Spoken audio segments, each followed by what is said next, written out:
சேகுவாரா சொல்றான், உலகத்துல எந்த நாடு அவன் கேட்கிறான், அவனை பிடிச்சிட்டாங்க, கீவா ஓ நாடா, பொலிவியா ஓ நாடா, நீ எதுக்கு வந்து போராட வர? உலகத்துல எந்த நாடு அடிமைப்பட்டு கிடக்கிறதோ அந்த நாடெல்லாம் என் தாய் நாடுங்கிறான். எந்த நாடு அடிமையா இருக்குதோ அந்த நாடெல்லாம் என் தாய் நாடுங்கிறான். அவரை பொருளாதார அமைச்சரா போட்டாரு, பினான்ஸ் மினிஸ்டரா. அவன் கரும்பு வெட்டிட்டு இருக்கான், பொருளாதார அமைச்சர் கரும்பு வெட்டிட்டு இருக்கான். 2 மாசம் தான் அந்த பதவியில் இருக்கான். ஒரு கடிதத்தில் எழுதுறான் அந்த நண்பன் ஃபிடல் காஸ்ட்ரோக்கு, என் நண்பரு, அருகில் ஒரு நாடு அடிமைப்பட்டு கிடக்குங்கிற செய்தியை கேட்ட பிறகு இந்த பதவியில் இருக்கிறதுக்கு எனக்கு மனசு ஒப்பல.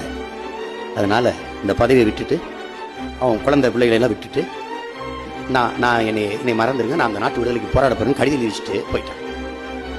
அப்படி போய் பொலிவு நாட்டின் விடுதலைக்கு போராடினா. எந்த நாடு அடிமைப்பட்டு கிடக்கிறதோ அந்த நாடெல்லாம் தாய் நாடு என்று போராடினா, நம் சொந்த நாடு அடிமைப்பட்டு கிடக்கிறது, அதன் விடுதலைக்கு போராடுவதா இல்லையா நம்ம முடிவு எடுக்கணும்.